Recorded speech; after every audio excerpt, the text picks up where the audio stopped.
Hey, what is going on, guys? RvzStealth here, and in today's video we're going to be taking a look at this new Korean Katarina strategy to where you go teleport ignite and then you go Spellbinder as your second item. So this is something that Creammon, if I'm saying that correctly, he's been doing this in Korea for about the past month and a half now, past 2 months, and he's a 800 LP Katarina one trick, arguably the best Katarina, or probably the best Katarina in Korea, and he's been kind of pioneering this strategy. It's starting to pick up a lot of traction over the past couple patches here. It does have the best win percent in solo queue for any setup right now on Katarina, so we're just going to be taking a look at it in this video here. Even Showmaker, who's the rank 1 Korea right now, arguably best mid in the world at the moment, plays for Damwon Gaming in the LCK, number 1 LCK team. He's been running this recently. He picked it up in the past couple days here, and he's been having good success with it too. So that's another reason to why I wanted to take a look at it in this video, just because I saw him running it. So I did some research on it to kind of figure out why, and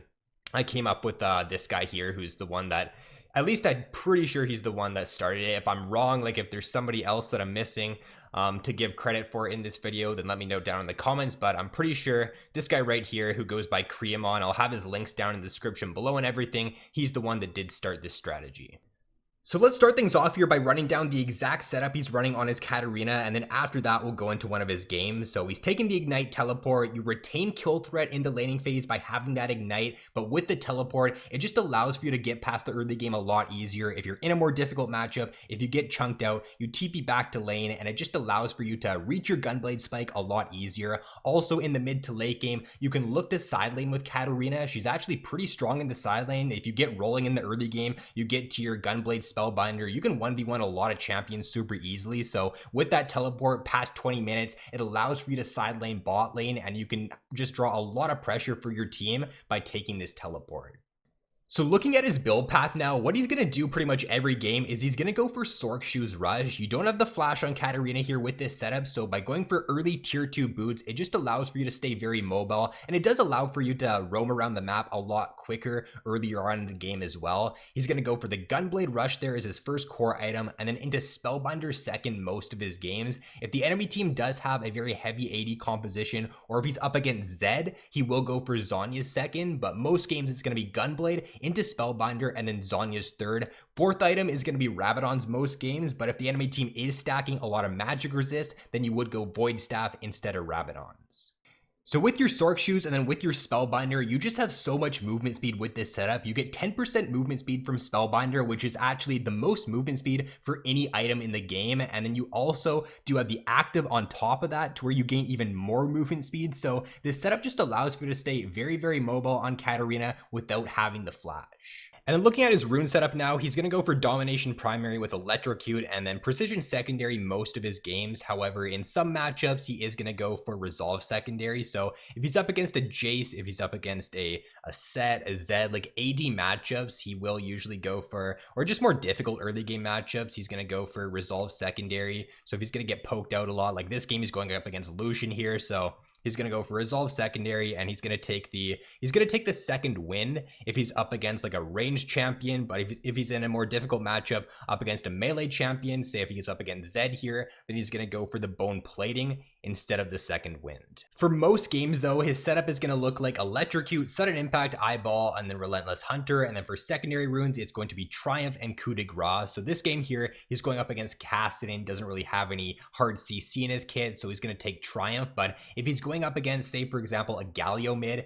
every time he's up against Galio, he's going to take the Tenacity there instead of the Triumph. So if you're up against a very heavy CC enemy comp, or if you're up against a laner who's got a lot of hard crowd control, then you can go Tenacity instead of the Triumph.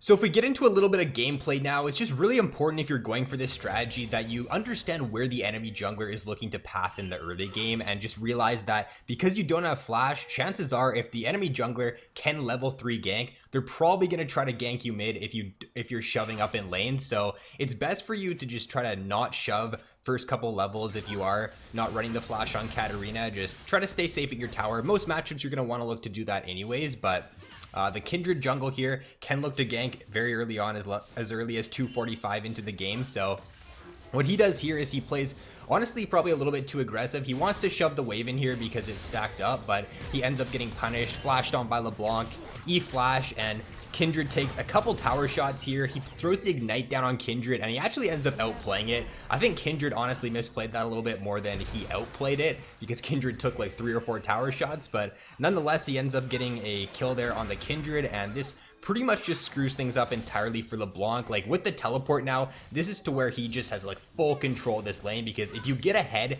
and you have teleport, you can basically just cause the opponent to miss like so much CS, and you can just start to take over lanes with teleport. So he's going to be able to do that here. He's just zoning the LeBlanc from this whole wave, and because he was able to zone him from that, and because they're still fighting here, like LeBlanc is missing so much CS under tower right now because of this, and he's just going to get a really big advantage off of it.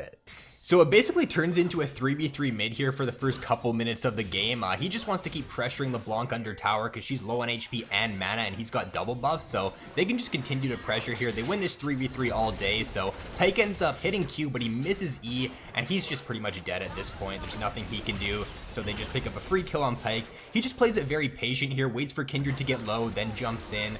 Then he's got the reset, so he just jumps in, kills the LeBlanc. Unlucky that he didn't get any kills. He's 1-0-3. If he was 4-0 at this point, game would pretty much be over for sure. So a little bit unlucky he doesn't get any kills, but nonetheless, he's still got teleport at this point, so he's just in such a good spot, and he's going to be able to continue to just destroy this LeBlanc in lane. So his first teleport usage this game is going to be up top lane. He sees Wukong low on HP, so he's just going to use it top lane, and with the movement speed you get from teleport and with the gap closer with your E on Katarina, it's very easy for you to pick up these kills when teleporting in. So if you see free kills like down bot lane or top lane, you can just use teleport like this, pick up free kills, continue to snowball in the early game. So that's exactly what he does right here. Alright, and then you can still roam normally on Katarina. Like, you don't have to use teleport every single time to roam. You can still just look to run towards bot lane, and he's got his tier 2 boots right now, like we talked about earlier. He rushes those every single game, so he can just get bot super quickly here, and he's just gonna clean up a couple of kills. So he's gonna get 1 kill on Pyke here. Or does he even get the kill? Yeah, he does get the kill. So picks up another one there, and he's just continuing to snowball really well in this game. Shove mid out. Like, he's got such an advantage right now that he can just look to constantly shove mid out, look for these roam plays, and continue to snowball his lanes.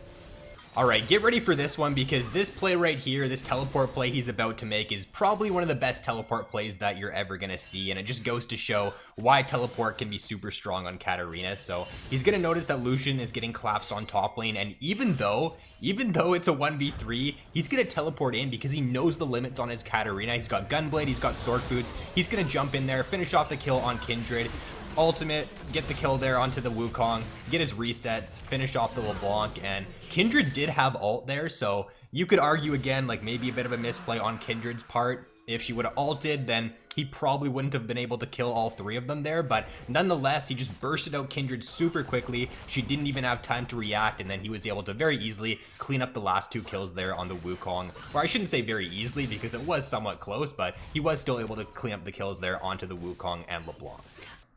So 50 minutes in now, and he's already completed his Spellbinder, and if you take a look at his movement speed, he's got it looks like 422 movement speed right now, so he's just super fast. He can just get around the map super quickly, gap close onto targets really easily, and he's just going to pick up another double kill here in this skirmish. Like, if you get ahead on Katarina, right, and you can get into these like 2v2 skirmishes, you're going to win those pretty much every single time. So that's just what he's looking for at this point in the game now, and he's just so mobile. He's actually got 470 movement speed, because remember, he does take the Relentless Hunter in his runes, so it just allows for him to be so mobile and get around the map so quickly. So it's pretty much 20 minutes into the game now, Baron spawning, and this is one of the biggest pros to running teleport on Katarina, is that if you get a lead right, you can look to split push bot lane, and you don't have to worry about like not being able to join your team for a Baron fight, because with the teleport you can split push bot lane, continue to just 1v1 the LeBlanc, or just force LeBlanc without teleport to go bot lane and defend you, and you can just look for TP plays in. If you see a good flank play, get a nice 5v4 for your team, very easily win a team fight. So there's just a lot of strengths to this teleport once you do hit the mid game, if you use it properly on the champion. So for his next teleport usage here, he sees a potential flank play mid lane. There's a ward in the mid lane there. He's trying to get in behind the Ashe and the Pyke, but they just end up getting away pretty easily. So that was honestly probably the most underwhelming teleport play of the game. He doesn't get anything off of it, but you can see the thought process behind that TP. He was looking for a potential flank play, but it just didn't turn out. So we got dragon spawning in a minute here, or in like 30 seconds. He's pinging towards the dragon, as you can see on the mini map, and he's so strong right now with his Zhonya's. He's got a needlessly large rod and a blasting wand, so it's kind of interesting. He's probably going to go towards Rabadon's this game because the enemy team doesn't have a ton of MR. LeBlanc only has the Banshee's Veil, but nobody else has any MR, so I'd assume it's a Rabadon's game here. Although if the enemy team does have, like, if the enemy team stacks a lot of MR, he's going to go Void Staff in those games usually as his third or fourth item. But if they're not stacking a ton of MR, Rabadon's is always going to be best. So he just picks up another couple free kills here. Really important with Katarina, just get to objectives before they spawn, right? Especially if you're super fed, because you can just very easily pick off opponents if they face check into you. Just get free kills and give your team a nice like 5v4 or 5v3 if you can find a couple of those picks. Alright, and then this teleport flank play he's going to look to use mid here is the one that he wanted to get earlier on in the game but wasn't able to. And there's another, you can see there on the minimap mid lane, there's another flank ward. He's just going to use that right here. And because he just died prior, he's going to gain a ton of movement speed, and he's going to also gain like the home guard's movement speed. So he picks up the kill on Ashe there, gets another kill on Kindred. Kindred didn't have ult that time, so it wasn't a mistake on her part. And then he ends up using Zhonya's when Wukong jumps in here. And he ends up playing this like so well. He just jumps around, ends up not dying to Wukong even though he was like 1 HP. And then he ended up just basically solo carrying that fight there because of that teleport play. So once again, the teleport ends up winning his team a fight. And then he honestly, I don't know why he didn't end up going mid here. I feel like he could have just went mid and ended the game. I don't really know why he went top lane. I feel like that's a little bit of a mistake there, but his team should be able to end the game without him. Ashe is up in 7, Kindred's up in 8, so I honestly feel like that's a bit of a mistake here by him not going mid. It doesn't look like they end the game right away. If he was mid here, I think they definitely would have ended, or they would have killed Ashe right here. Ashe would have been dead if he was there. So they don't end up ending the game. A little bit troll, I think, on his part there. Maybe he didn't think that they could end, but I definitely think they could have. Nonetheless, though, he's still super fed, so they should be able to close the game out here with this next fight. Alright, so this is going to be the final team fight here, guys. Lucian isn't grouped with the team, so for them to fight here is definitely a little bit risky. You see Lucian, I don't know why he's taking wolves at this point. They can just group and end the game. I don't know why he's really farming right now, but he jumps in here onto the Ashe, gets Kindred ulted. Really nice Zhonya's there to block the Pyke ult, to negate the Pyke ult, and then he ends up living somehow until LeBlanc ends up randomly killing him with an electrocute proc, but nevertheless, he ends up playing that fight pretty well, and his team ends up cleaning up anyway, so they end up winning the game. Hopefully you guys did enjoy this video. Hopefully it did showcase to you as to why this teleport strategy, why, like, you know, Spellbinder, the boots rush, the electrocute can be really good on Katarina. This guy is like one of the best, if not the best, Katarina players in the world right now, so definitely look to try out this strategy if you guys haven't already. But thanks for watching, guys. If you enjoyed, be sure to leave a like and subscribe if you haven't already, and I'll see you guys in the next video.